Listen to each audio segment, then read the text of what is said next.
Amém. Então vamos lá, vamos retomar aqui o nosso segundo momento formativo, lembrando que o nosso escopo é tratar a respeito daquilo que nós estamos aqui chamando de pregação bíblica. E para que a gente entenda ainda melhor o que é a prática dessa pregação bíblica, eu quero trazer para vocês um conceito fundamental que organiza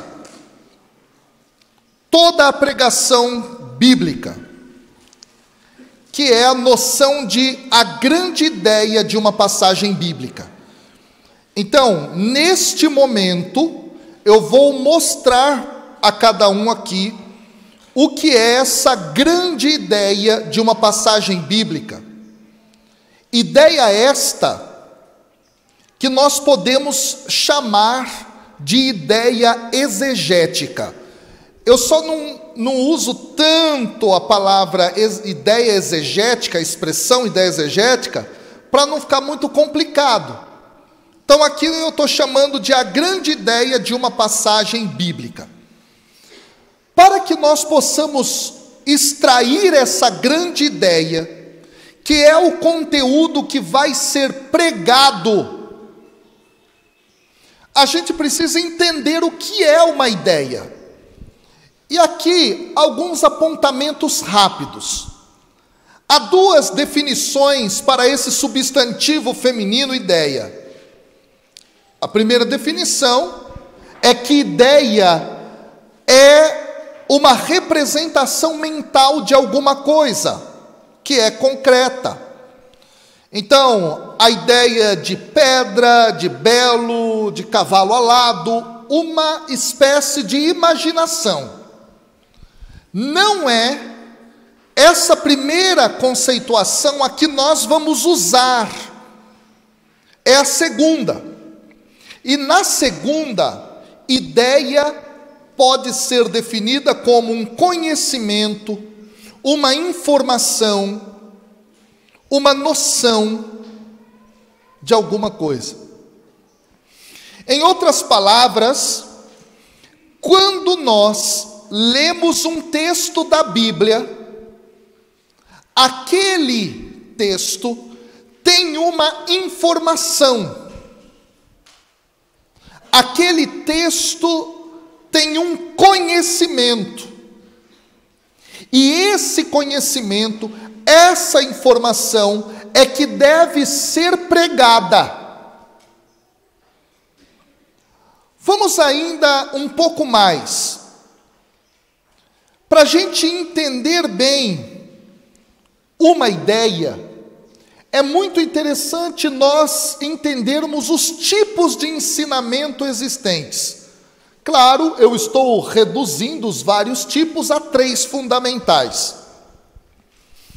Existe o conhecimento que nós chamamos de conhecimento conceitual. E eu pego isso do horizonte da pedagogia.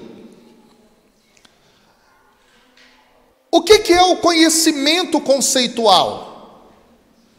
É o conhecimento de algum conceito, de alguma ideia. Por exemplo, a ideia de salvação ou o conceito de salvação. Geralmente, a pergunta que expressa a construção de um conceito é a pergunta: o que é? Aí vem salvação. O que é? Aí vem pecado. O que é? Aí vem fé. Isso vai te levar a construir uma definição. Ponto. Vamos avançar um pouco mais. Existe também o ensinamento procedimental. O que é o ensinamento procedimental? É o ensinamento de algum procedimento. A pergunta que traduz isso é: como fazer tal coisa? Então, como fazer uma pregação bíblica? como fazer a aplicação do texto ou da ideia, da grande ideia da passagem bíblica na vida das pessoas. Esse como é um procedimento. Então existe o conhecimento de procedimentos, não apenas de conceitos. E existe também um tipo de ensinamento que eu estou chamando aqui de atitudinal. O que é um ensinamento atitudinal? É quando se ensinam atitudes, a modos de agir, a modos de se comportar, a modos de ser das pessoas. Então, como ser bondoso, como viver a bondade, ou como ser ético nas relações de trabalho. Atitudes que nós ensinamos, posturas de vida. Preste atenção agora. Existem textos bíblicos onde nós encontraremos conceitos que devem ser ensinados, procedimentos que devem ser ensinados e atitudes que devem ser ensinadas. Então eu leio lá um texto das Escrituras, pode ser que a ideia central seja um conceito,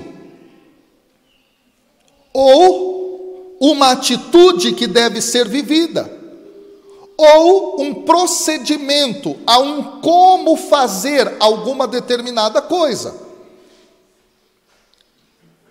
Então, muita atenção a esses três tipos de conhecimentos, porque eles nos ajudarão a extrair do texto as ideias que eles contêm. Agora a pergunta é: como é que se forma uma ideia? Como é que se forma uma informação? As ideias, elas são compostas por dois componentes. Anote aí. O primeiro componente é o tema, é do que se fala, é o assunto. Então, toda passagem bíblica que você ler vai ter um tema, vai ter um assunto. Ok? Então, ao ler o texto, você deve extrair de lá o tema. Qual é o tema? E para isso você faz a pergunta: do que esse texto está falando? Do que esse texto está falando? Qual é o assunto principal daquele texto?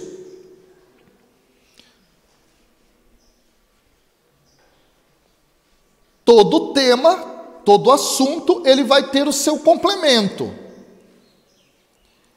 O complemento é o que está sendo dito sobre aquele tema. Então, o texto bíblico aborda um tema e aborda este tema de um jeito, de uma maneira. O que está sendo dito sobre aquele determinado tema que o texto bíblico tem? Uma vez que você encontrou o tema e o complemento, você vai ter aquilo a que eu estou chamando aqui de ideia, ou a grande ideia, ou ideia exegética, ou ideia de uma passagem bíblica, ok? Nós vamos fazer isso na prática agora. Então eu vou pegar um texto que é improvável, mas conhecido, que tenho certeza que você já ouviu pregações a respeito desse texto, em uma pequena parte dele, porque na verdade o que acontece é que esse texto, muitas vezes, ele é lido apenas em um dos seus versículos. Ou seja, esse versículo é tirado do seu contexto mais amplo, tá? Então vamos estudar nesse momento juntos aqui um texto das Escrituras. É o texto de Oséias, capítulo 4, versículo 1 a 10. Pega aí comigo, Oséias,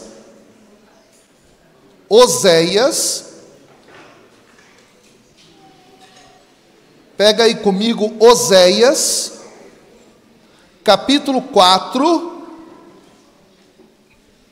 versículo de 1 a 10. Oséias 4, de 1 a 10.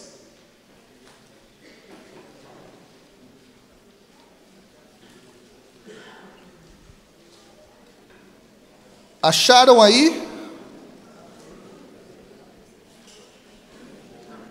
Oséias 4, de 1 a 10. Amém ou misericórdia? Se você está na misericórdia, fique nela. Oséias, capítulo 4, versículo de 1 a 10. Eu vou ler esse texto aqui na Bíblia Ave Maria, e neste momento eu estou usando aqui na tela um dos componentes do software de estudos bíblicos teológicos Verbum, ok? Depois eu vou falar mais sobre ele para vocês, tá? Porque ele auxilia muitíssimo nisso que nós vamos fazer aqui agora. Eu vou ler aqui na tradução da Bíblia Ave Maria, que está na tela, tá? O texto diz assim: ouvi a palavra do Senhor, filhos de Israel, porque o Senhor está em litígio com os habitantes da terra. Não há sinceridade, nem bondade, nem conhecimento de Deus na terra. Juram falso, assassinam, roubam, cometem adultério, usam de violência e acumulam homicídio sobre homicídio. Por isso, a terra está de luto, e todos os seus habitantes perecem. Os animais selvagens, as aves do céu, até os peixes do mar desaparecem. Entretanto, ninguém pode acusar o povo, nem o repreender.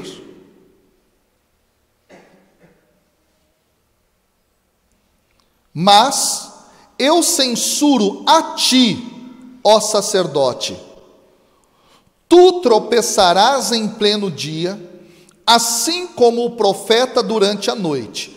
Eu te farei perecer, porque o meu povo se perde por falta de conhecimento. Por teres rejeitado a instrução, te excluirei do meu sacerdócio. Já que esqueceste a lei de teu Deus, também eu me esquecerei dos teus filhos. Quanto mais se multiplicaram, mais pecaram contra mim. Transformaram em infâmia o que era a sua glória. Eles se nutrem do pecado de meu povo, são ávidos de suas iniquidades. O sacerdote será tratado como povo. Eu o castigarei pelo seu comportamento. Irei tratá-lo segundo as suas obras. Comerão, mas não hão de saciar-se.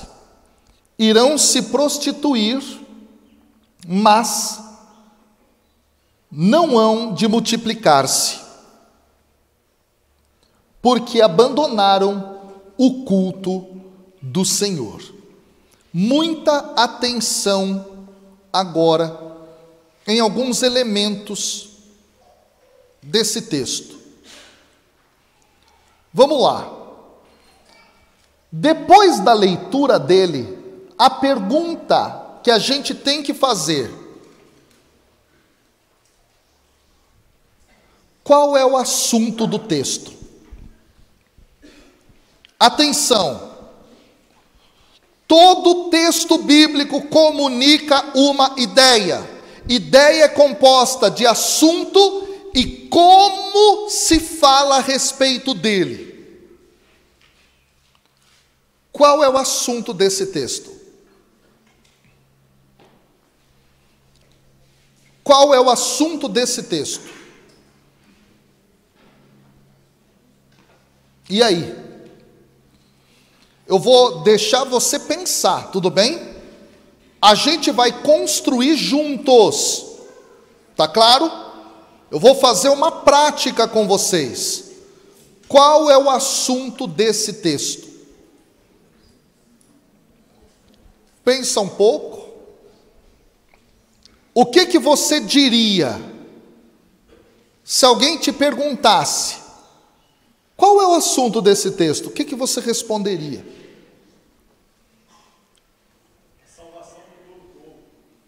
A salvação do povo? A palavra salvação apareceu nele? Então não. Eu vou questionar tudo, tá? Porque nesse momento eu estou operando no seu processo interpretativo. Atenção. Qual é a nossa tendência natural? É a gente ler no texto aquilo que a gente tem na nossa cabeça. Nesse momento, nós temos que fazer um exercício. Qual é o exercício? Limpa o que tem na tua cabeça e deixa o texto falar. Tá claro o que eu estou falando? Então, quando alguém disse salvação, ela leu salvação, mas o texto não está falando disso. Ok? Vamos lá. Qual é o assunto do texto? Pode arriscar, nós estamos construindo juntos. Tudo bem? Espera aí, vamos devagarzinho aí. Pecado, corrupção, falta de temor a Deus. Aparece a expressão temor a Deus lá? Oi? Infidelidade, violência. Olha aqui, pega o microfone e diga lá para ficar gravado. Não, claro que vale. Todo mundo tá junto. Vai, pega o microfone lá e fala ali pro povo. Vale sim, claro que vale. Todo mundo vale.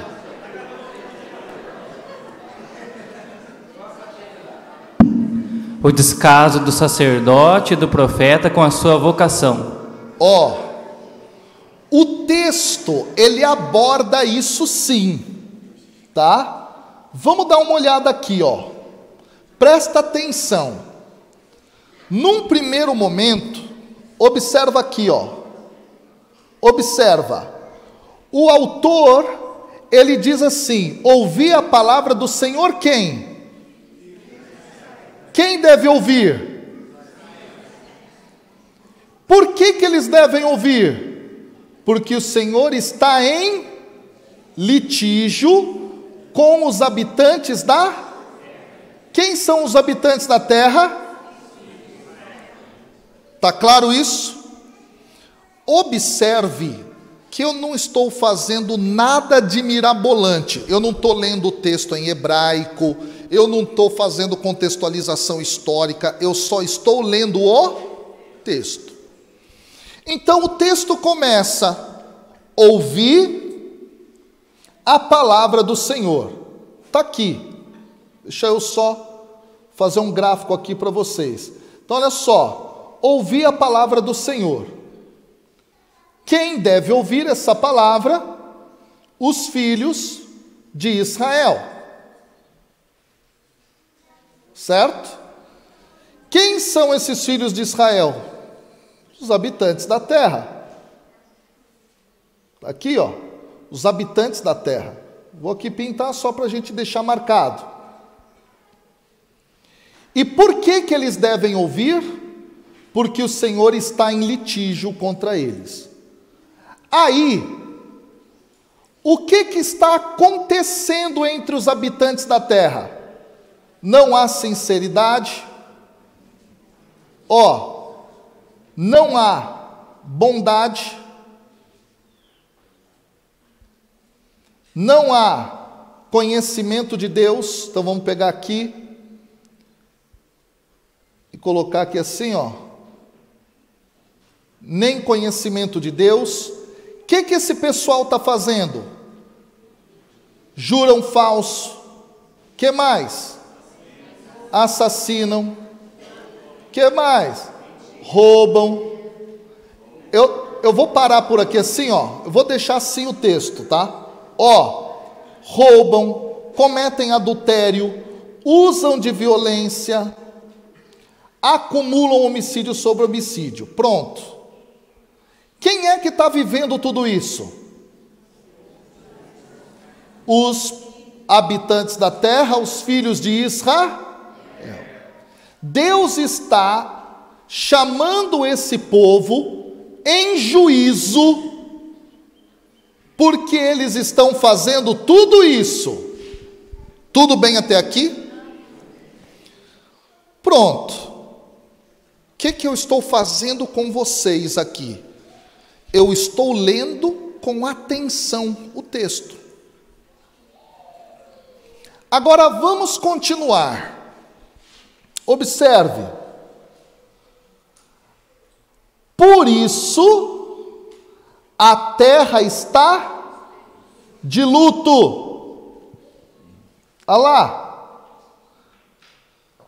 Todos os habitantes perecem. O texto está falando das consequências do erro.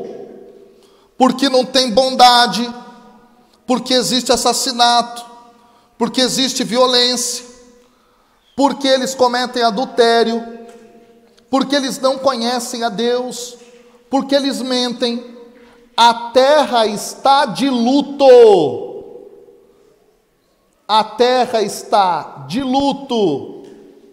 Olha lá. Todos os habitantes perecem. Mas são só os habitantes que ele citou lá em cima? Não. O que ele está falando aqui, ó? Os animais, as aves do céu, até mesmo os peixes do... Eita nós! Isso aqui lembra para nós uma passagem da Bíblia. A criação. A criação inteira sofre com o pecado do povo. Tudo bem até aqui? Agora presta atenção.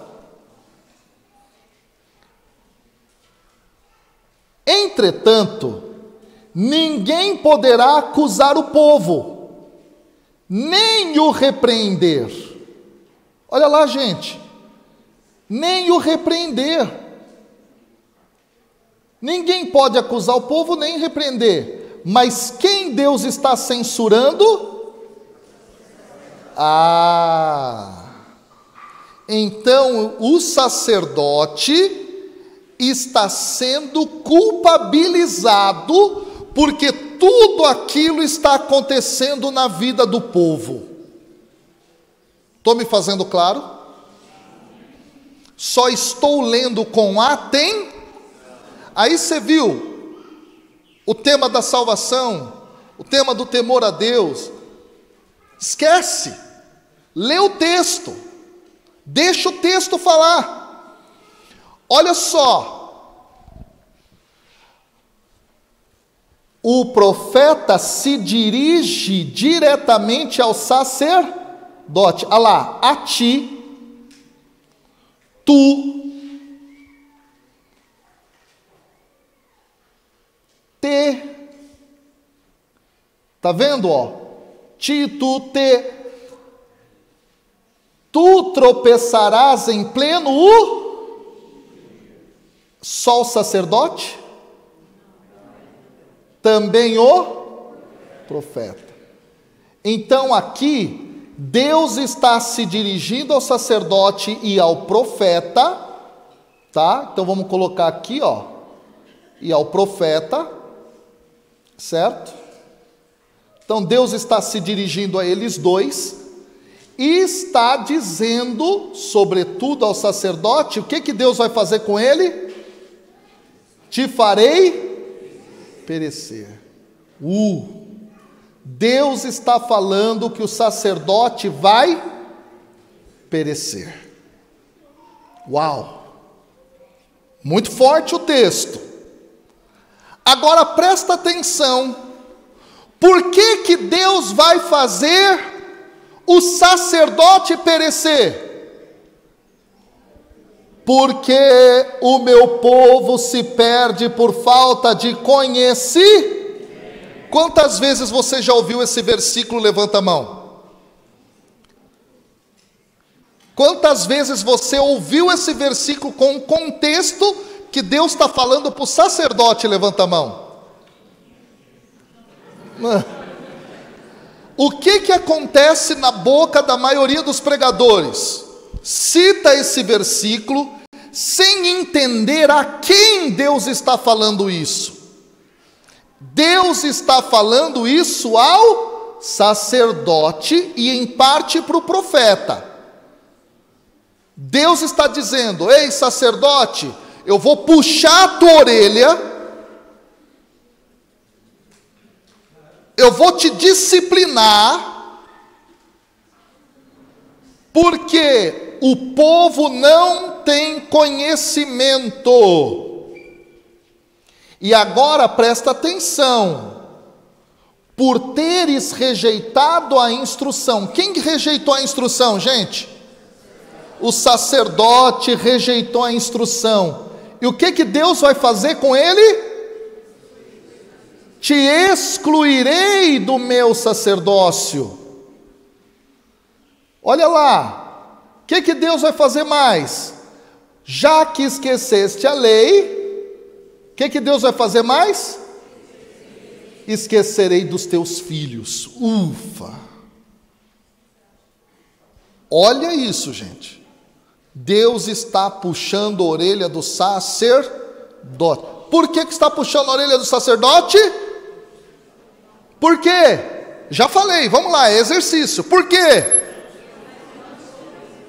Porque rejeitou a instrução e o povo não tem instrução.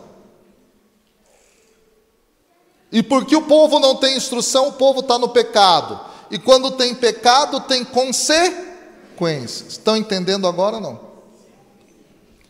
Continua o texto. Quanto mais se multiplicaram, Deus está falando aqui sobre quem? Sobre o sacerdote. Mais pecaram contra mim, transformaram em infama o que era sua glória. Está falando do sacerdote. Eles, agora aqui, observe.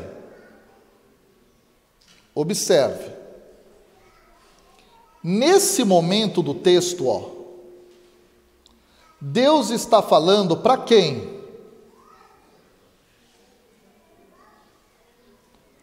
Deus está falando para o sacerdote. Olha lá, tá? Tudo isso aqui é para o sacerdote, Eles se nutrem do pecado do meu povo. Presta atenção. O movimento é assim, Aqui está o sacerdote. Deus está falando com ele. Daqui a pouco o movimento do texto muda. É alguém falando do sacerdote. Eles quem? Os sacerdotes. O que eles vivem? Se nutrem do pecado do meu povo e são ávidos por suas iniquidades. Como é que o sacerdote vai ser tratado? Como o povo. Eu o castigarei pelo seu comportamento, irei tratá-lo segundo as suas obras. Qual vai ser o castigo? Eles vão comer, mas não vão se saciar, vão se prostituir, mas não vão se multiplicar, porque abandonaram o culto do Senhor. Qual é o assunto do texto? Isso. Perfeito. É o que o irmão disse, o que você está dizendo. Basicamente, o que eu acabei de fazer com você é só uma leitura atenta. Veja, quando é que Oséias viveu? Talvez você nem saiba. Qual é o contexto do livro de Oséias? Talvez você nem saiba. Mas agora você sabe daquele trecho qual é a ideia que o texto está transmitindo. Agora, a pergunta que se coloca é essa aqui, ó. Vamos lá. O que e como o autor fala sobre o assunto? Se o assunto, vamos sintetizar, é o castigo ao sacerdote, como é que Deus fala sobre esse assunto? Ou o autor do texto fala sobre esse assunto? Denunciando, perfeito. O que mais? Oi? Exortando. Exortando como? O que os sacerdotes não estão fazendo? Levando o conhecimento ao povo. Ótimo. Estão percebendo isso? Sim ou não? Vamos continuar. Qual seria a ideia exegética ou central desse texto? A grande ideia desse texto. Vamos tentar sintetizar? Qual seria a grande ideia desse texto, então? O que esse texto está comunicando? Oi? Falta de conhecimento? Não, não só.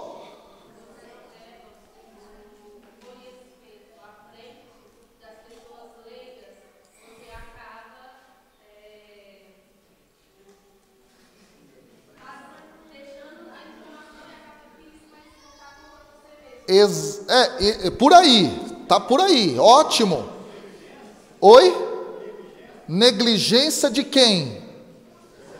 Do sacerdote. Negligência do quê? Vocês estão vendo o que eu estou repetindo? Vocês têm que ir dizendo comigo, beleza? Negligência do quê? De transmitir o conhecimento. Porque se ele não transmite, o que acontece? Isso. Então, presta muita atenção. Ao ler um texto, o faça com atenção e responda a essas 3 perguntas. De início, é isso que você tem que fazer. Então, qual é o assunto do texto, como o autor fala sobre esse assunto, e aqui é o grande ponto. Como é que você sintetiza a ideia que o texto está transmitindo? Esse é o ponto. E nesse momento, escute-me bem aqui, nesse momento você tem que escrever um parágrafo. E nesse parágrafo você tem que escrever a grande ideia ou a ideia exegética. Certo? Então, ó, aqui eu coloquei o básico, tá? Então vamos lá, ó. O castigo que será imputado ao povo e à sua liderança, não é? De certa maneira esse é o assunto do texto. Depois aqui os sacerdotes são culpados por não ensinarem o povo. E aqui é a síntese, é a ideia, é o suprassumo do texto, que eu vou ampliar para todo mundo poder ler. Vamos lá. Qual é a ideia exegética do texto? O que o texto está comunicando? Vamos ler juntos, sim ou não? 1, 2, 3, leia lá, ó.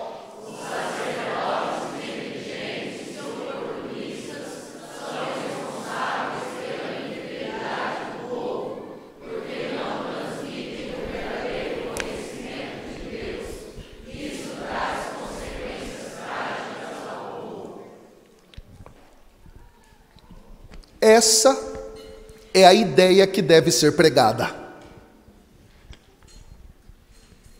Entenderam agora, não?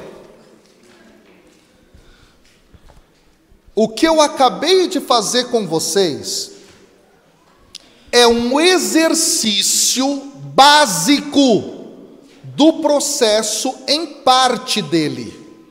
Ler com atenção, entender qual é o assunto, como se fala desse assunto e a escrever a ideia exegética.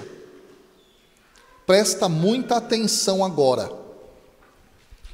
Eu não estou aqui, neste momento, já fazendo a aplicação na vida de alguém. Eu só estou deixando o texto falar por si. Qual é o vício que nós pregadores temos?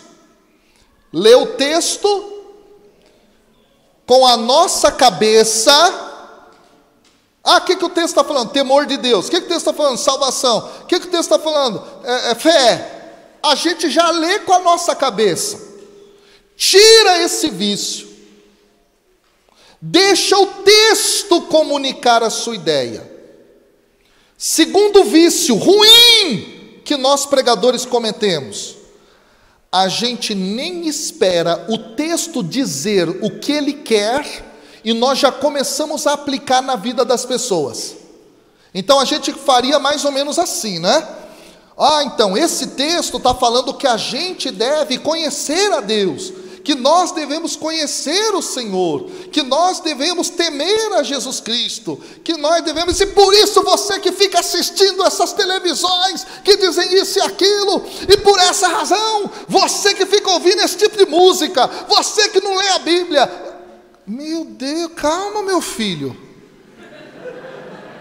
calma, molhe o bico primeiro, vá devagar, você não tem que ter pressa. Atenção no que eu vou te falar, pregador, atenção, para você ser fiel na transmissão da ideia de um texto da Bíblia, você tem que sozinho, com o Espírito Santo de Deus, fazer o exercício de uma leitura atenta.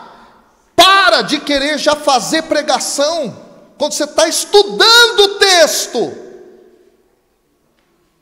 Você está dando 10 passos na frente. Calma. Calma. Devagar. Lê primeiro. Qual é o assunto? Escreve. Como é que ele fala do assunto? Escreve. Qual é a ideia central? Escreve. Aí você vai depurar a ideia central do texto agora. Será que é verdade isso que eu achei que é a ideia principal do texto? Você vai discernir isso. É verdade isso? Como é que eu provo que isso é verdade? Isso é dito no versículo tal, na parte tal, isso é dito aqui, isso é dito lá. Você, com o próprio texto, comprova se a sua ideia sobre o texto é verdadeira ou não. Estou me fazendo claro, sim ou não? Sim. Então vamos lá. Como é que eu sei que os sacerdotes são negligentes? Leia aí na Bíblia, leia na passagem. Como é que eu sei que eles são negligentes?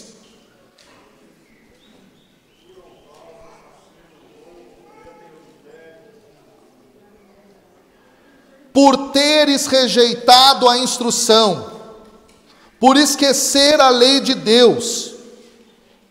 São negligentes. O povo não tem conhecimento, são negligentes. Por que eles são oportunistas? Lê no texto. Isso! Olha lá. Porque eles se nutrem do pecado do povo. Certo? Então eles são oportunistas. São responsáveis pela infidelidade do povo. Por que essa ideia é verdadeira? O que está no texto aí que me comprova isso?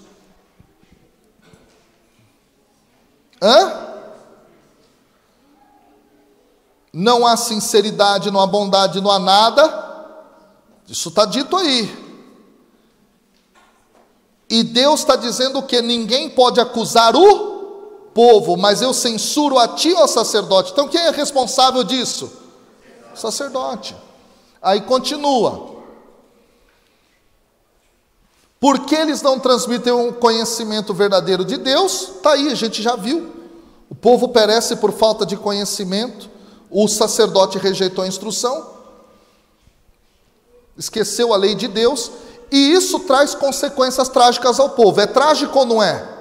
Como é que isso é dito no texto? Até a criação sofre, pássaro, tudo sofre. É trágico. Estou me fazendo claro, sim ou não? Esse é o exercício básico do básico do básico. Ok? Toda vez que você for pregar em cima de um texto bíblico, você tem que fazer no mínimo esse exercício, no mínimo. Beleza? Terminou por aí? Não. Como então nós vamos fazer uma pregação verdadeiramente bíblica? Você já sabe o básico. Você vai transmitir aquela ideia, mas como é que você vai fazer? Como é que esse passo a passo? Vamos lá.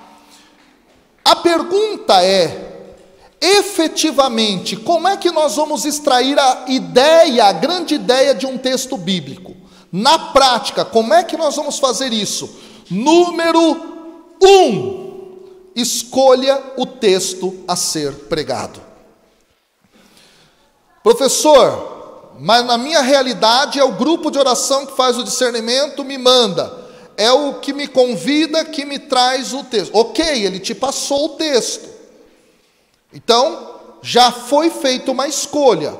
Do contrário, você também pode fazer alguma escolha. Se um tema for dado a você. Então, aqui eu quero te ensinar uma coisa importante. Foi te dado um tema? Foi. Beleza. Então você vai procurar um texto só, que aquele tema aparece. Estou me fazendo claro, pessoal? Então, para isso, é possível vocês utilizarem vários recursos. Um desses recursos, tá? Deixa eu pegar aqui, ó. Deixa eu pegar aqui. Vou indicar para vocês um recurso muito interessante. Cadê aqui? Esse aqui é parte do que é o verbo que eu estava falando para vocês. Deixa eu pegar aqui, cadê? Aqui, a biblioteca, meu Deus, está aqui, ó. Então você coloca aqui, da editora Ave Maria, vou te dar uma dica prática. Chave Bíblica Católica. Você pode comprar fisicamente, ou você pode comprar dentro do próprio software. A Chave Bíblica Católica abriu aqui, deixa eu colocar na tela para vocês verem lá.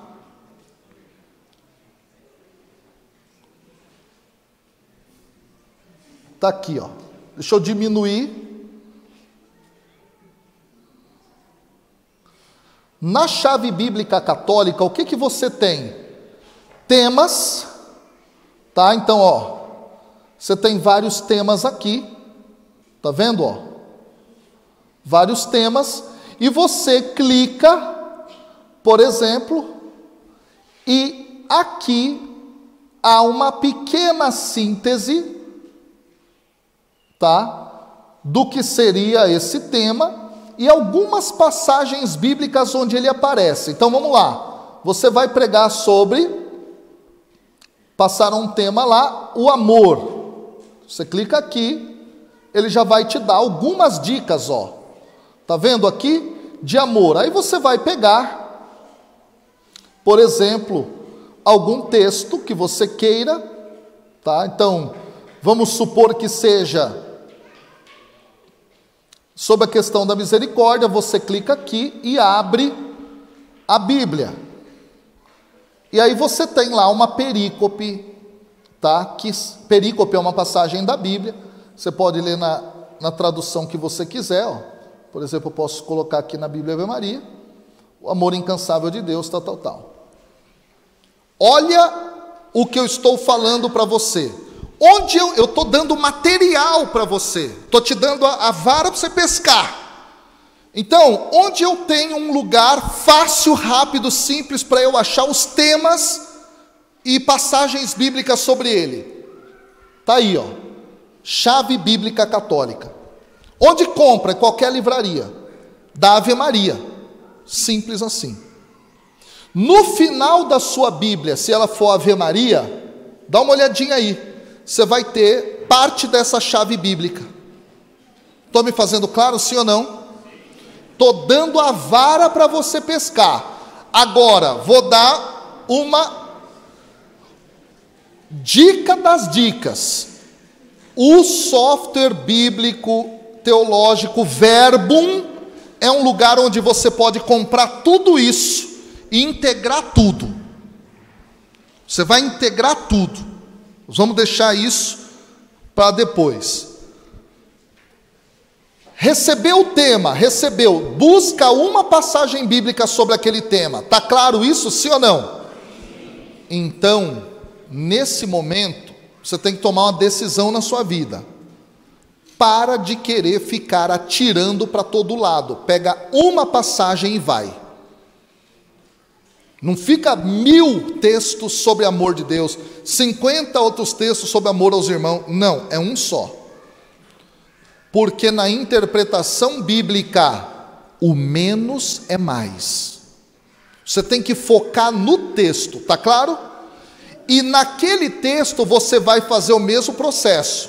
Ler, qual é o assunto, como ele fala do assunto, qual é a ideia central, a ideia exegética, a grande ideia do texto. Está claro o que eu estou dizendo? Então, dica importantíssima.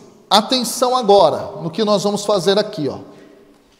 Nesse momento, para escolher uma passagem, um texto a ser pregado, você deve tomar duas atitudes. Escolher uma tradução e depois escolher uma unidade textual. Vamos falar rapidamente das traduções, ok?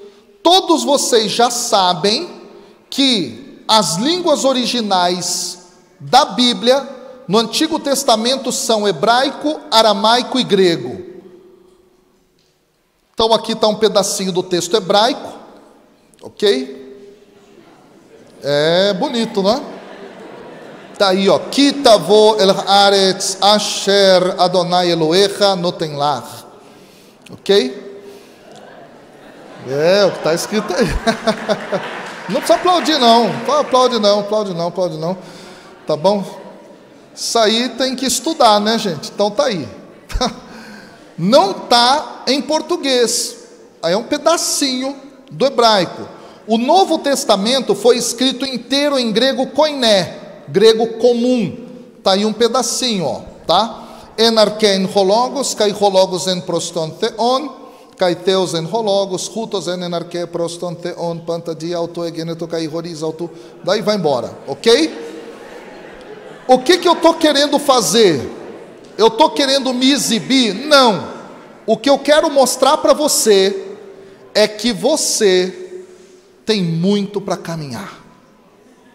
Eu estou aqui para encher o teu saco, para você olhar para você e falar assim: caramba, meu, eu preciso mais. Eu já achava que eu era bom. Tem mais a caminhar. Atenção.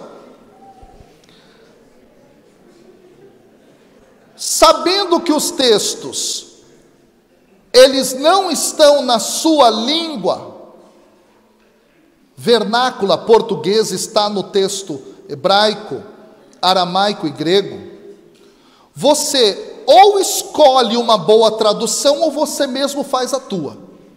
É você que escolhe.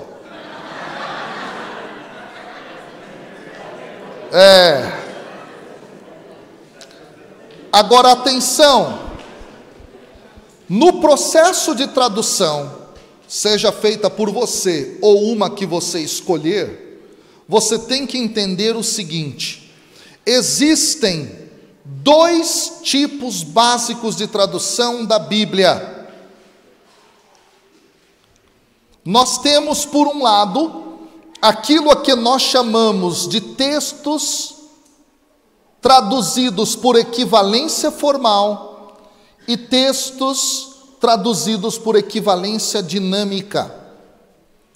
O que é um texto traduzido por equivalência formal? Atenção, é um texto que procura reproduzir justamente a forma e o conteúdo de uma mensagem. Ele focaliza fortemente o seu autor original. Da onde você tirou isso, professor? Do livro do Padre Egger, Metodologia do Novo Testamento, Introdução aos Métodos Linguísticos Histórico-Críticos, São Paulo, Loyola, 2005, página 62.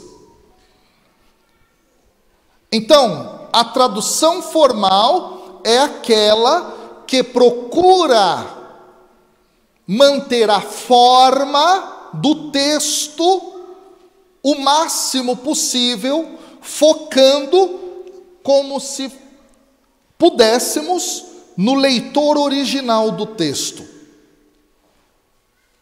Ok? Atenção. Temos a equivalência dinâmica.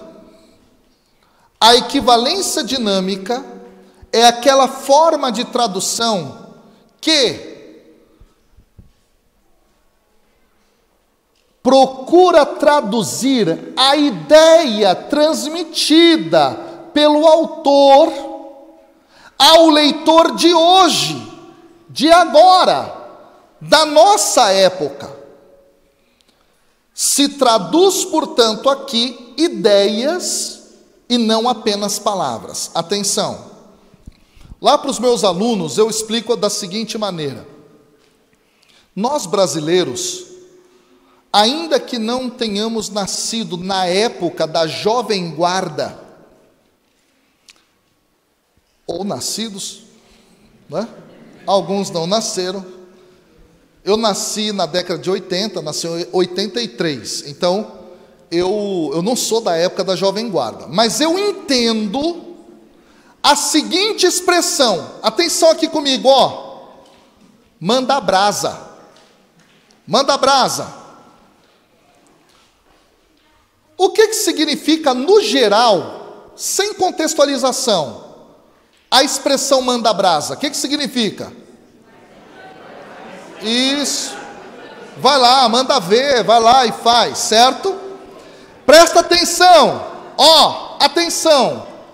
Se eu traduzir por equivalência formal para o inglês a expressão manda brasa, ficaria algo esquisito.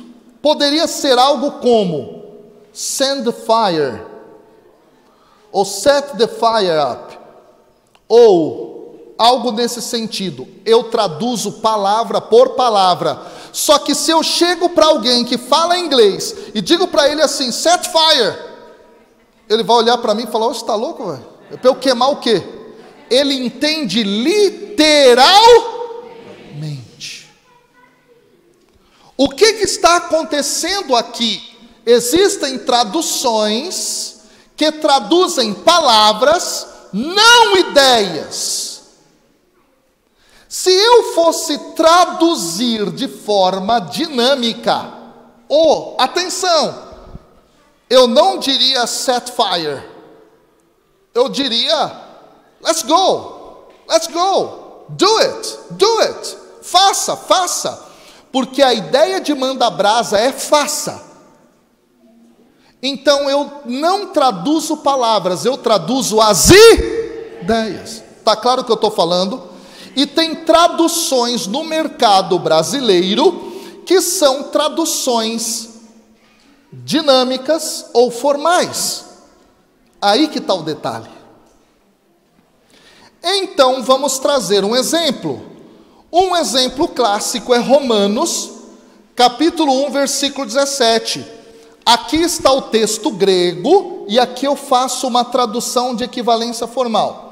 O texto em grego é Dikaios negar, teu en auto apocalipte tai ek pisteos eis pistin. Como é que eu traduzi? Não, atenção, vamos lá. Olha só. Gar, em grego, é pois. Só que gar, vou dar aula de grego para vocês, ó. Gar nunca aparece na primeira posição de uma frase. Ok? Então, ele aparece em segundo, mas na tradução geralmente ele vai ser colocado em primeiro. Então, pois, dikaiosne, a justiça, teu, de Deus, enautó, nele, apocaliptetai, se revela, ekpisteos, da fé, eispistin, para a fé. A tradução é literal. Mas o que isso quer dizer? Aí você tem uma tradução de equivalência dinâmica que não traduz palavra por palavra, mas traduz a ideia. Aqui está uma Bíblia famosa chamada NTLH, que além de ter a sua versão da Sociedade Bíblica do Brasil, que é uma sociedade bíblica evangélica, muito boa e competente por sinal, você tem também a Paulinas, que publicou essa Bíblia. É a mesma tradução, tá? A editora Paulinas traduziu, trouxe essa Bíblia para o mercado católico em um tempo, eu não sei nem se ela ainda vigora. Mas olha como o tradutor da nova tradução na linguagem de hoje traduz: pois o Evangelho mostra como é que Deus nos aceita, é por meio da fé do começo ao fim. Vocês perceberam que isso não está no texto grego? Aqui se traduziu aí ideia. Professor, qual Bíblia eu compro? Dá uma olhada no gráfico que eu fiz aí para você.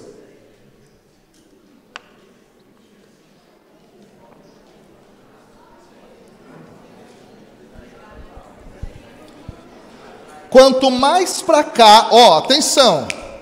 Quanto mais para cá, mais formal. Quanto mais para lá, mais dinâmica. NTLH, traduz ideias, não palavras. Uma das melhores traduções existentes no mercado é a Bíblia Almeida Revista Atualizada. ARA. É tradução dos nossos irmãos evangélicos. Eu uso bastante. É muito fiel do ponto de vista formal. Depois nós temos a Bíblia de Jerusalém, a Bíblia Paulinas, Bíblia do Peregrino, CNBB, TEB, próximo aqui a nova Bíblia Pastoral, a antiga Bíblia Pastoral, a Bíblia Ave Maria, parte dinâmica, parte formal, está aí. Que Bíblia você compra? Aí é que vem a questão. Observa lá no quadro lá, ó. Equivalência formal para estudar a estrutura do texto. Equivalência dinâmica para compreender e atualizar a mensagem do texto. Então você tem que ter mais do que uma Bíblia. É, povo. Fácil assim. Tá? Atenção. Vamos exemplificar aqui um pouco disso que eu estou falando. Deixa eu abrir aqui a Bíblia Ave Maria, do lado da Revista Atualizada.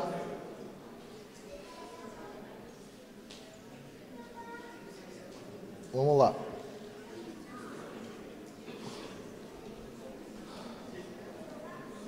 Deixa eu tirar todos os recursos aqui, todos os meus filtros visuais. Vamos lá, ó. Observe aqui dois textos diferentes, tá? De um lado a Bíblia Ave Maria, de outro a Almeida Revista Atualizada que eu estava falando para vocês, tá? Então, olha só. Ouvi a palavra do Senhor, filhos de Israel. Do outro lado, ouvi a palavra do Senhor, vós, filhos de Israel.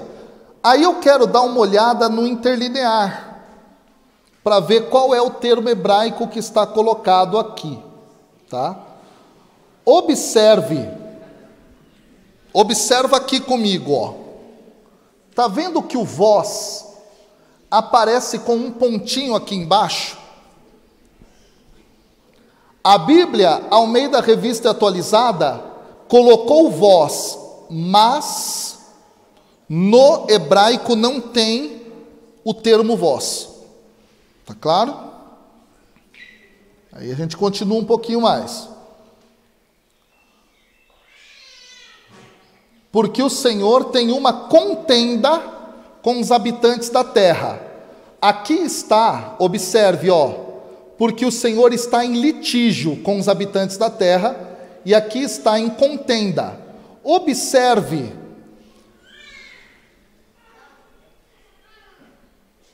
Aqui, tá? Observe aqui, ó. Contenda é a palavra riv em hebraico. O legal do software é que você consegue ver como se pronuncia em português, tá vendo? Riv é contenda, aqui está litígio.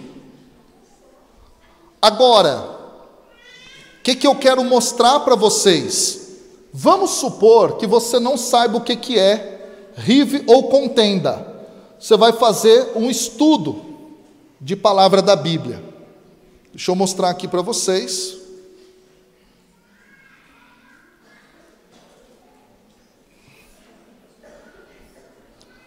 Eu cliquei lá, ó. Atenção. E olha só como a palavra é traduzida. Demanda, contenda, rixa, pleito. Tá vendo? Olha só. Sentença, argumentos, atenção. Observe que aqui, uma das traduções é demanda, e demanda num sentido de processo legal. Só que é um processo legal de condenação. Então, quando o texto bíblico fala, o Senhor está em litígio com os habitantes da terra, ou contenda, o que ele está fazendo? Um julgamento. O que eu estou querendo mostrar para vocês aqui? Uma tradução sempre vai deixar passar alguma informação mais profunda.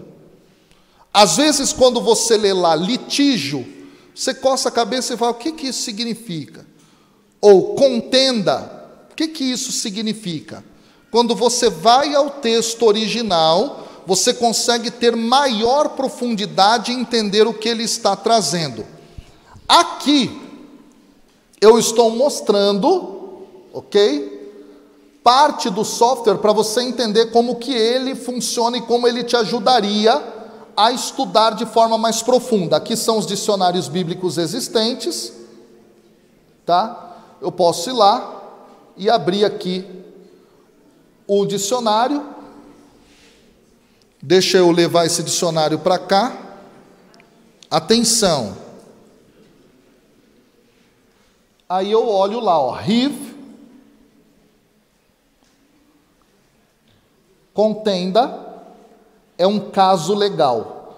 Um termo abrangente para qualquer processo em uma corte de justiça, na qual o indivíduo procura uma solução legal, e aí tópicos relacionados. Então, uma vez que você estuda o texto na língua original, você vai perceber que todas as traduções, ora traduzem ideias, ora traduzem palavras, só que umas fazem mais do que as outras esse processo. Estou me fazendo claro, pessoal, sim ou não? Ok, então, já está claro que tipo de Bíblia você deve comprar, os dois tipos, tá bom? Agora que você escolheu uma tradução, comparou o texto que você vai pregar numa tradução ou na outra, fez aquelas perguntas que a gente já passou, você deve escolher uma unidade textual. Você deve escolher um texto que tenha começo, meio e fim. Atenção! Agora você já está entendendo. Dá simplesmente para eu pegar aquela passagem de Oséias, o meu povo perece por falta de conhecimento, e pregar aquilo sem o contexto que o texto tem? Dá para fazer isso? Claro que não. Não dá. Porque eu tirei uma frase de um texto de 10 versículos. Estou me fazendo claro, meus amigos? Tá? Então, você deve escolher um texto que tenha começo, meio e fim. E aí eu vou te dar uma dica prática. Qual que é a dica prática que você deve ter em mente? Você pode pegar as diversas Bíblias existentes e você pode fazer comparações dos títulos que em negrito aparecem na Bíblia. Então você pode pegar a Bíblia de Jerusalém, você pode pegar a Bíblia Ave Maria, você pode pegar a Bíblia Pastoral, você pode pegar as mais diversas Bíblias e comparar os títulos que elas colocam.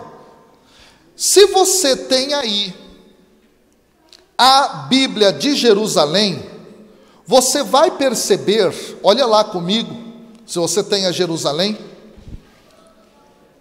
tá? Se você não tem, eu vou pedir que você olhe aqui, ó, na tela. Deixa eu colocar lá na tela para vocês. Opa, espera aí.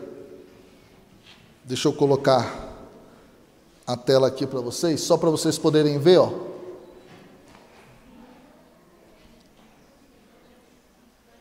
Ó, olha lá na tela. Se você pegar a Bíblia de Jerusalém, o capítulo 4, na Bíblia de Jerusalém, tem o título no versículo 1 e depois o título no versículo 4, tá vendo? Ó? E depois um outro título no versículo 11. Tá vendo aí, sim ou não? Perceberam? Na Bíblia Ave Maria, o título está onde? Só no começo e no 11. Sabe por que é importante você saber disso? Deixa eu te explicar. Isso depende de cada editor da Bíblia. Muita atenção no que eu estou falando. Um editor achou que ali, no versículo 5 para frente, no caso, no versículo 4 para frente, era uma passagem diferente da passagem do versículo 1 ao 3 do capítulo 4. Então a Bíblia Ave Maria discorda da Bíblia de Jerusalém. Qual, na minha visão, é mais coerente? Nesse caso, a da Ave Maria, que coloca um título no versículo 1 e outro só no versículo 11, mostrando que há uma unidade literária do versículo 1 ao 10. Estou me fazendo claro, sim ou não? Alguém tem alguma pergunta sobre isso? Pode levantar a mão de onde você estiver e perguntar. Diga. Então, pois é que depende do que você chama de ser claro ou não. Nesse caso especificamente, colocar no versículo 4 um título quebra a passagem no meio. Ok? Agora, não dá tempo de eu mostrar para você todas as técnicas daquilo que a gente chama de delimitação textual. Aqui hoje não dá tempo, mas existe técnica para você estar diante da Bíblia de Jerusalém e discordar da Bíblia, como no caso aqui nesse momento. O que você deve fazer? Comparar os diversos títulos das Bíblias que você tem na mão e ver os textos a partir dos títulos, porque eles representam unidades textuais, com começo, meio e fim. Tudo bem até aqui, pessoal? Aqui, deixa eu mostrar para vocês rapidamente. Isso aqui, ó, é um print da tela do software Verbum. No análise de passagens, aqui cada coluna é uma versão da Bíblia diferente, e os riscos são como cada editor dividiu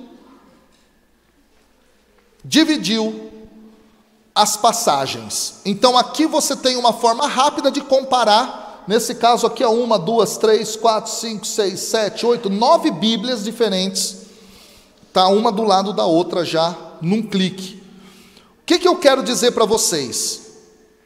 Toda vez que você for pregar uma passagem da Bíblia, nunca tire um versículo do contexto. Estou me fazendo claro? Você deve olhar o texto como um todo, uma unidade. Tudo bem até aqui? Escolheu a tradução, definiu a unidade do texto. O texto tem começo, tem meio e fim. Apresenta uma ideia completa. Ótimo. Feito isso, o que você deve fazer? Vamos lá. Você deve estudar a forma da passagem a ser pregada. Anota aí. Você deve estudar a forma da passagem a ser pregada.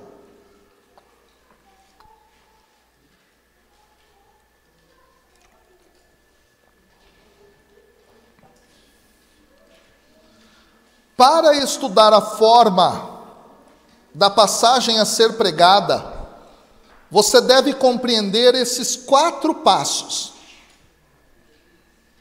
Fazer aquilo que nós chamamos de segmentação da perícope, depois a organização das frases principais e secundárias,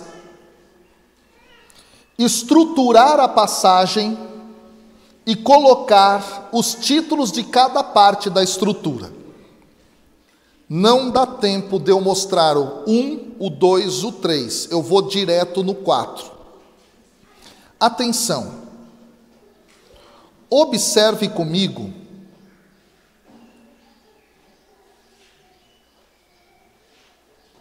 esse slide aqui.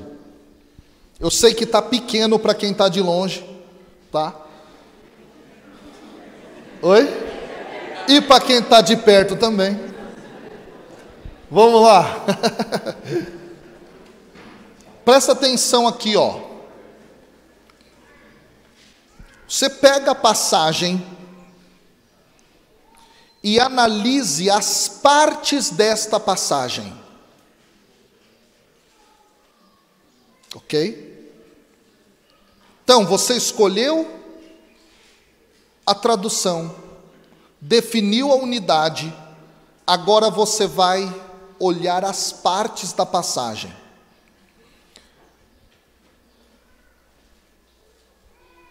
Convocação para o litígio.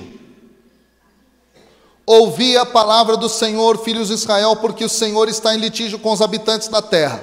O que está acontecendo? Eu dei um título, convocação para o litígio, porque esse título resume o conteúdo daquela primeira parte.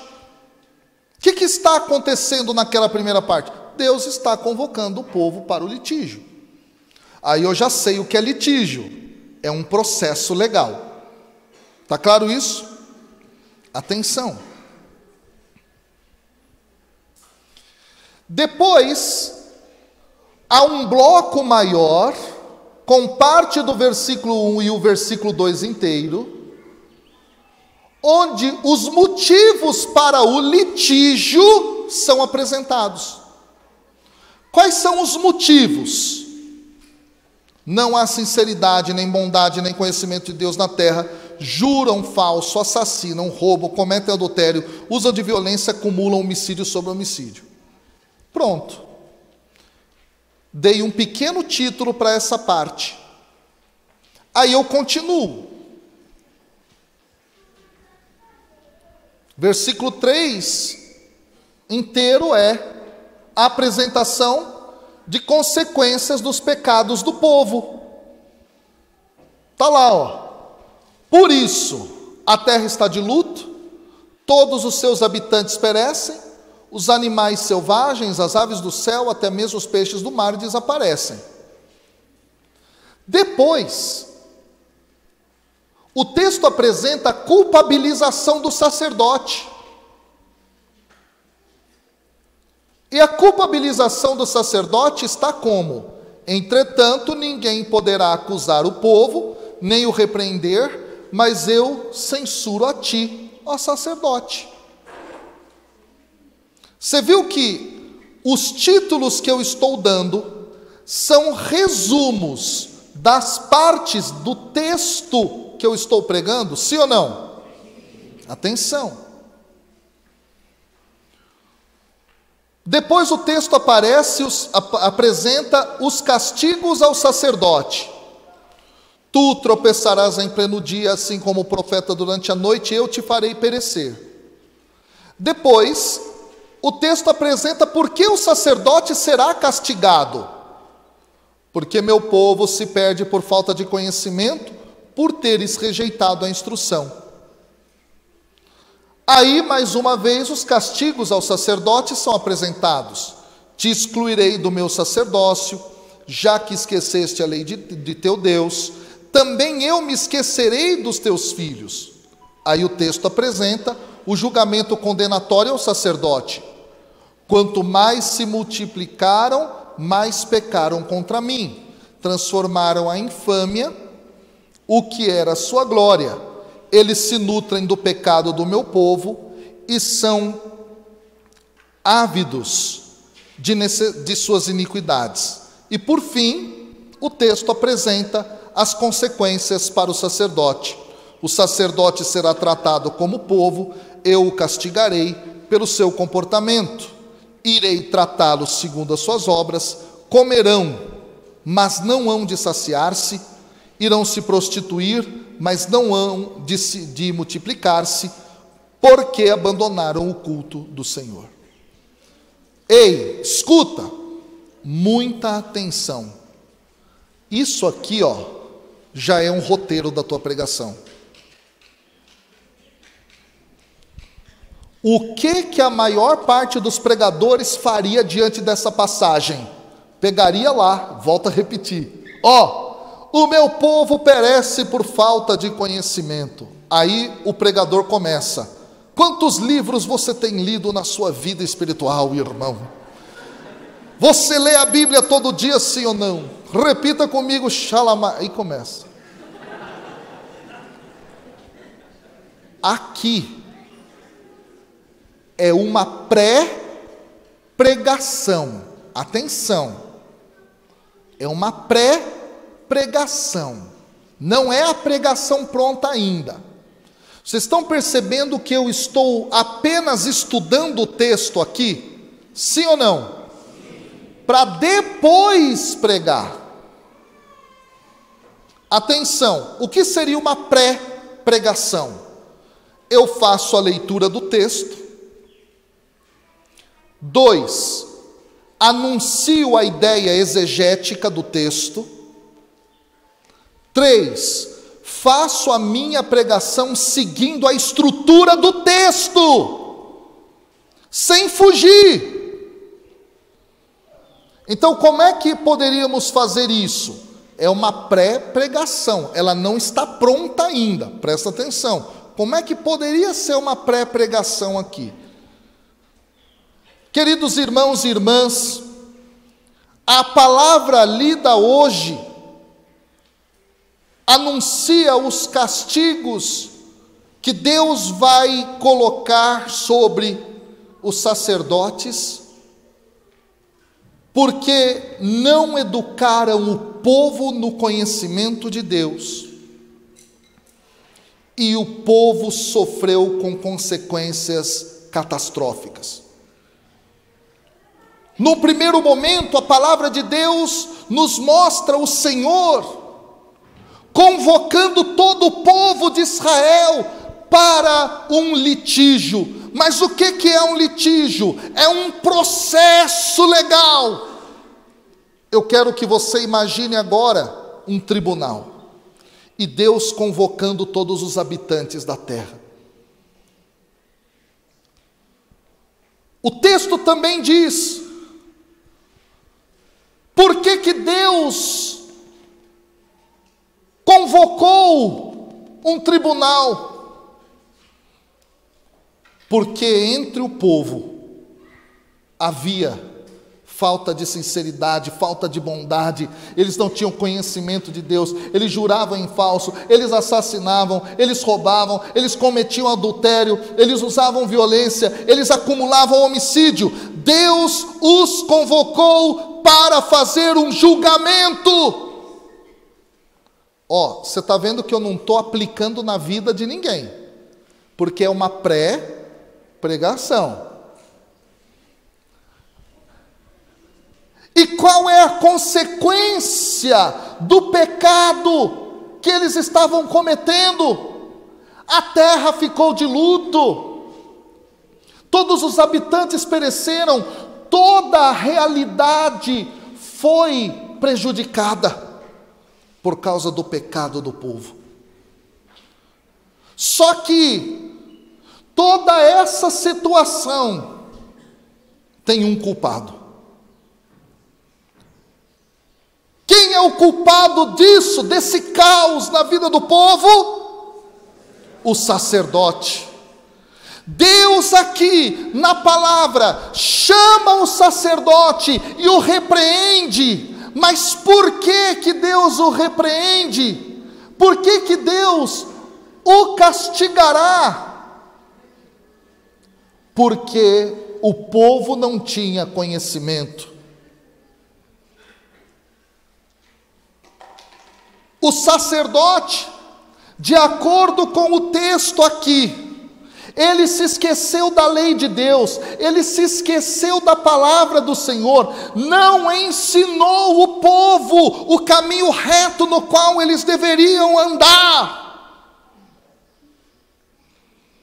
Você percebeu que eu não fiz aplicação nenhuma para a sua vida nos dias de hoje? Você percebeu isso? Eu estou fazendo uma pré-pregação, simplesmente anunciando o que o texto está falando na sequência dele. Certo? Presta atenção. O sacerdote, por isso, por essa displicência, ele vai ser julgado, condenado, ele vai ser castigado, porque ele era responsável em ensinar o povo a verdade de Deus. Vocês estão percebendo como tem força só explicar o texto? Você na sua cabeça já está fazendo as ligações do que esse texto pode significar. Só que aí que está, esse passo é o passo posterior.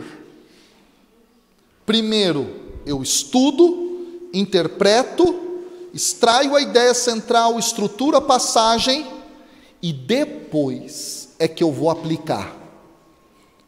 E eu vou falar para você, boa parte dos nossos pregadores são repetitivos, porque eles não sabem fazer nada do que eu falei e nem do que eu vou falar, que é a aplicação do texto. Parece que as nossas pregações são sempre iguais. Você está no grupo de oração há 1000 anos, você pensa com você, puxa vida, eu sempre escutei a mesma coisa. Tudo é amor de Deus, tudo é pecado de salvação, tudo. Não tem outra coisa para falar, não? Aí todo pregador começa, quando falta argumento, quando falta conhecimento, ele começa, porque você tem que rezar mais, irmão. Tudo igual, sempre a mesma coisa. Você não está rezando todo dia, cadê seu terço na mão? Você não está lendo a Bíblia, não? É tudo igual, tudo igual, tudo igual, vai tudo igual, vai ter os caras não param para refletir na vida, não. Sabe por quê? Porque um dos erros mais crassos dos nossos pregadores é não saber estudar a Bíblia, interpretá-la e aplicar na vida das pessoas. Por isso que as nossas pregações são sempre a mesma coisa, sempre repetitivas. E aí tem um detalhe, sabe o que acontece? Quando você tenta buscar um conhecimento mais aprofundado, vem alguém e fala assim, primeira coisa, nossa, muito conhecimento, né? Olha, mas para que tudo isso aí na pregação? Aí a gente repousa numa fala mal entendida. Qual é a fala mal entendida? Pregação é querigmática, pregação é querigma. Então, o que é querigma, então? Se usa a palavra querigma sem entender o que ela é. Tem lugares no Brasil que entenderam querigma como se fosse uma espécie de estética, uma aparência da pregação. Então, nossa, essa pregação é querigmática. Como que é a pregação querigmática? Irmãos, o Senhor está dizendo hoje que você precisa mudar a sua vida, que você... pregação querigmática. Não tem nada a ver. O grito, o jeito, a impostação da voz não diz que uma pregação é querigmática ou deixa de ser. O que é uma pregação querigmática de fato? Como é que isso se processa? Como é que isso se dá? Como é que a gente faz para ter uma pregação querigmática, mas com conteúdo bíblico, profundo, mostrando para o povo o que Deus falou? Cenas do próximo capítulo, depois do almoço. Beleza. Pessoal, vamos lá, presta atenção aqui agora. Eu quero dar primeiro um aviso para vocês. O primeiro aviso é o seguinte. Deixa eu até colocar aqui na tela rapidinho para vocês. Eu uso para todas as minhas pregações e aulas o melhor software de estudos bíblicos do mundo, chamado Verbum. Se você comprar o Verbum, você não vai dar nada de mais de dinheiro para mim, nem nada. Eu só estou dizendo para você. Eu trouxe esse software para o Brasil, eu trabalho também, além de dar a aula na universidade, eu trabalho como gerente de produto do Verbum em português. O Verbum está espalhado pelo mundo inteiro. É usado em escolas pontifícias, lá em Roma. No Instituto Bíblico de Roma, estudar o Verbum é parte, para você ter uma ideia, da grade disciplinar. Então tem uma aula de software bíblico teológico Verbum. O que você pode fazer com esse negócio? Presta atenção. Eu venho aqui, é uma das ferramentas dele, só para você entender. Eu venho aqui e coloco a passagem bíblica que eu vou estudar no guia de passagens. O que está acontecendo nesse exato momento? Deixa eu diminuir aqui. O software, ele trabalha com uma inteligência artificial. Todos os seus livros, você pode comprar bibliotecas inteiras ou livros particularmente, cada um, dentro do software. E você dá comandos para que o software reúna tudo que você tem sobre aquela passagem bíblica, por exemplo. É impressionante. Atenção. Olha lá. Nesse momento, ele olhou para todos os meus conteúdos. Aqui são os comentários bíblicos, que você pode colocar por denominação, autor, era. Eu venho aqui, por exemplo, e eu posso abrir um comentário bíblico dessa passagem. Olha lá. Aí você diz assim: mas eu não sei inglês, o livro está em inglês. Você vem aqui, faz isso aqui, aperta esse botão e ele traduz para você. Está aqui. Ok? Ah, e se eu quiser ler São Tomás de Aquino no latim? Traduz latim? Traduz. Traduz hebraico? Traduz também.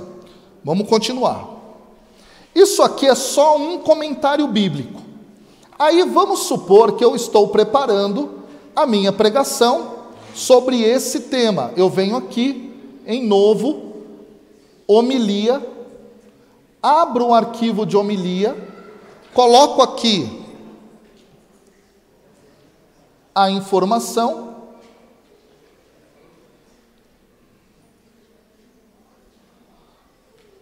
dou um título para a minha pregação. Vamos supor que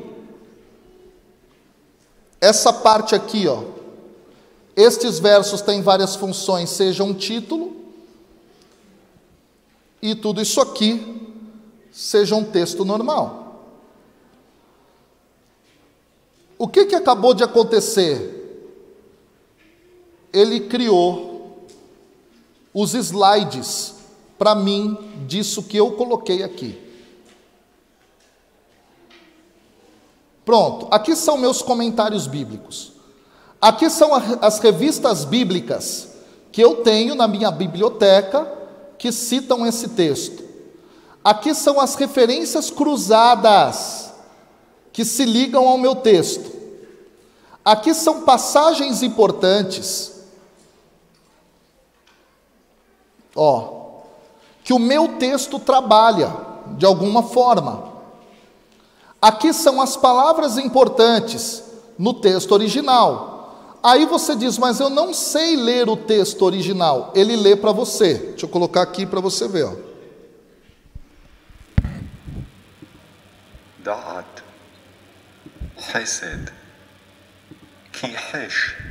Você pode estudar o texto na sua língua original. Se aparece algum lugar da Bíblia citado, vai aparecer o mapa, vai aparecer aqui, por exemplo, o estudo Israel.